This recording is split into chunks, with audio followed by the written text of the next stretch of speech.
3.4 और page number है आपका 64।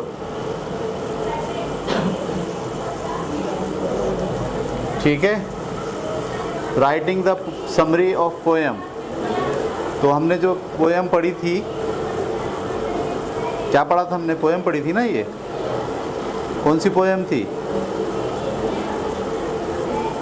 King Bruce and the spider की। ठीक है, तो समरी कैसे लिखते हैं ये हम स्टडी करने जा रहे हैं अब। When writing a summary, keep the following points in view। जब आप समरी लिखते हैं तो ये वाले पॉइंट्स अपने ध्यान में रखें। Number 1, read the whole poem to get the general idea और मैसेज। पूरी पोएम पढ़ते हैं ताकि जनरल आइडिया और मैसेज आपके ध्यान में आ जाए। हमारा क्या मैसेज आया था इस पूरी नज़म से? Try again. जनरल मैसेज ये आया था कि हमेशा हिम्मत नहीं हारें और बार बार क्या करें? Don't give up, try again. ये इसका वो था, डोंट गिव अप और ट्राई अगेन। अच्छा, read again verse by verse to understand what the poet is trying to convey and how that is being conveyed.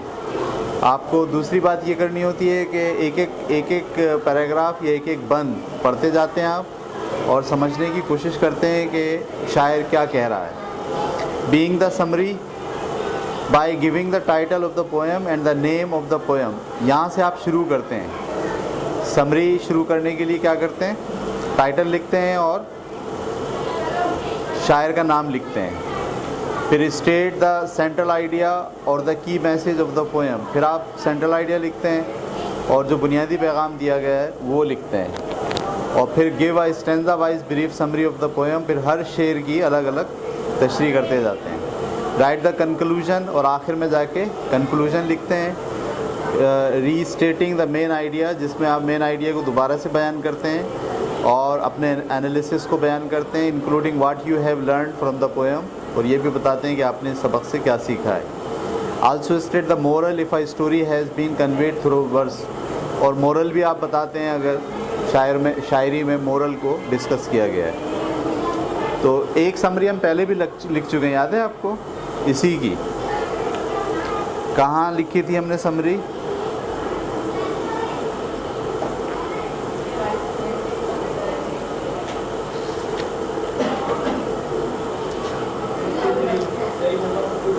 Page number 53।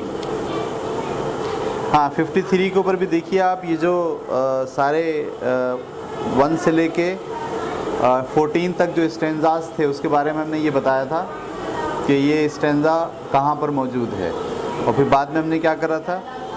इन सब को जमा करके एक समरी लिखी थी एक्सरसाइज नंबर 6 में। तो अब यहाँ पर आपको इस सबक की तो नहीं लिखनी है, नीचे एक पोएम है, इस पोएम की समरी लिखनी है। तो एक्सरसाइज 1 पर आ गए हम। Exercise 1, page number 64। Read the following poem and write a summary by following the guideline given above. After writing the summary, discuss with your partner and check whether you have followed the step given above. Make correction in your work. तो हम पहले ये poem पढ़ते हैं और poem पढ़ने के बाद नीचे जो कुछ इन्होंने जिस तरह से हमें समझाया है वैसे ही हम लिखने की कोशिश करते हैं। तो देखिए पोएम क्या है? Little things. नाम क्या है? लिटिल थिंग्स, छोटी छोटी चीज़ें। लिखने वाला कौन है? जूलिया कैरनी, खातून है कोई, जूलिया कैरनी। 1823 में ये पैदा हुई, 1908 में इनका इंतकाल हुआ। तो ये इनकी पोएट हैं, पोइटेस। पोएट शायर को कहते हैं और पोइटेस शायरा को कहते हैं। तो ये 2 बंद की छोटी सी नज़म है। लिटिल ड्रॉप्स ऑफ वाटर, पानी के छोटे छोटे कतरे। लिटिल ग्रेन्स ऑफ सैंड, रेत के छोटे छोटे ज़र्रात। लिटिल ड्रॉप्स ऑफ वाटर, पानी के छोटे छोटे कतरे। लिटिल ग्रेन्स ऑफ सैंड, रेत के छोटे छोटे ज़र्रात। मेक द माइटी ओशियन, बहुत बड़ा समंदर बना देते हैं। एंड द प्लेजेंट लैंड, और खुशगवार ज़मीनें बना देते हैं। तो पहली लाइन से क्या बनता है, तीसरी लाइन जुड़ी हुई है, पहली लाइन से तीसरी लाइन। वाटर के ड्रॉप्स मिलके क्या बनाते हैं, माइटी ओशियन, और ग्रेन्स ऑफ सैंड मिलके क्या बनाते हैं, प्लेजेंट लैंड। ये बात क्लियर हो गई। तो शायरा ने ये बात पहले समझाई कि छोटे छोटे कतरे मिलकर एक बहुत बड़ा समंदर बना देते हैं, और छोटे छोटे ज़र्रात मिलकर बहुत बड़ी ज़मीन बना देते हैं। लिटिल डीड्स ऑफ काइंडनेस, मेहरबानी के छोटे छोटे काम। लिटिल वर्ड्स ऑफ लव, मोहब्बत के छोटे छोटे लफ्ज़। मेक आवर वर्ल्ड ईडन, हमारी दुनिया को जन्नत बना देते हैं। लाइक द हेवन अबव, बिल्कुल वैसी जन्नत जैसे आखिरत में हमें मिलेगी। क्या बात है जनाब।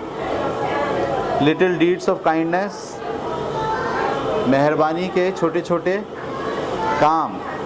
लिटिल वर्ड्स ऑफ लव, मोहब्बत से बोले गए छोटे छोटे अल्फाज। ये दोनों मिलके क्या करते हैं, मेक आवर वर्ल्ड ईडन, हमारी दुनिया को जन्नत बना देते हैं। ज़मीन की जन्नत को ईडन कहते हैं।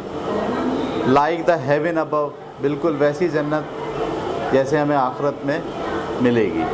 तो पहले स्टेंजा में शायरा ने छोटी मिसाल दी, और उस छोटी मिसाल का इस्तेमाल अगले स्टेंजा में किया।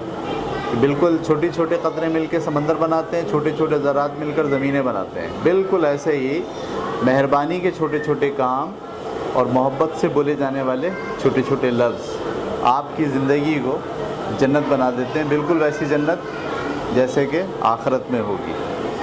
तो ये दो स्टेंजा थे। अब देखें नीचे क्या लिखा है, you may follow the following pattern, आपको ये वाला पैटर्न फॉलो करना है।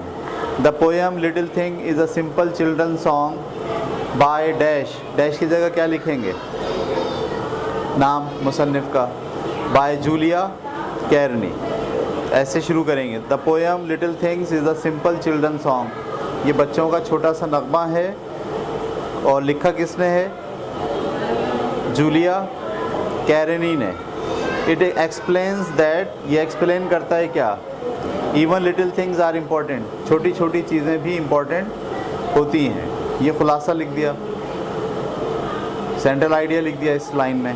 देखें ऊपर अगर वापस आए आप, सवालात पे जो हिंट्स दी थी, पहली हिंट क्या थी, read the whole poem to get the general idea और message.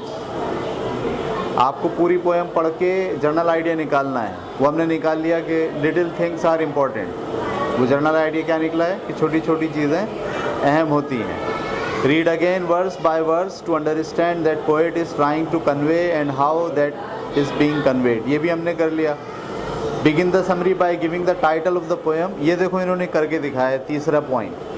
Begin the summary by giving the title of the poem and the name of the poet, ये बात इन्होंने यहाँ करके दिखाई नीचे। क्या, the poem little thing is a simple children song by Julia canary, ठीक है। और दूसरी बात क्या लिखी थी, स्टेट द सेंट्रल आइडिया, उससे जो अगली बात है वो क्या लिखी हुई है, स्टेट द सेंट्रल आइडिया। तो देखो आगे इन्होंने आगे सेंट्रल आइडिया लिखा है, which explains that even little things are important, ये सेंट्रल आइडिया है। तो ऊपर वाले पॉइंट्स को फॉलो करते हुए नीचे वाली समरी लिखी जा रही है, इसको आपको अंडरस्टैंड करना चाहिए। और फिर उसके बाद अगला पॉइंट क्या दिया था, give a stanza wise brief summary. अब आप स्टेंजा के लिहाज से क्या करेंगे, समरी बनाइए। इन द फर्स्ट स्टेंजा, पहले स्टेंजा में क्या कहता poet, poet give an example of little drops of water that can make a mighty ocean, ये लिखेंगे आप। पहले वाले स्टेंजा में वो क्या करती है, मिसाल देती है कि छोटे ड्रॉप्स मिलकर क्या बना रहे हैं, बड़ा समंदर, और छोटे रेत के ज़रात मिलकर क्या बना रहे हैं, बड़ी ज़मीन है। फिर इन द सेकंड स्टेंजा में पोएट क्या कहती है, वो कहती है कि काइंडनेस के जो लिटिल डीड्स होते हैं वो और लिटिल वर्ड्स ऑफ लव मिलकर हमारी दुनिया को क्या बनाते हैं, जन्नत, बिल्कुल ऐसी जन्नत जैसे आखिरत में होगी। और आखिरी में आप लिखेंगे इन आल, यानी पूरी बात, द पोएम नज़म में क्या बात कही गई है? Little things are important. सही, छोटी छोटी चीज़ें क्या होती हैं?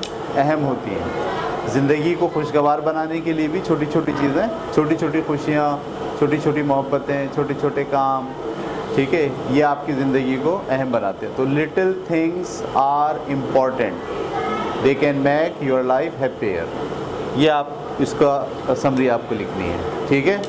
अभी आपको निकालनी है अपनी कापियाँ और इसको कंप्लीट करना है। सही है, करें।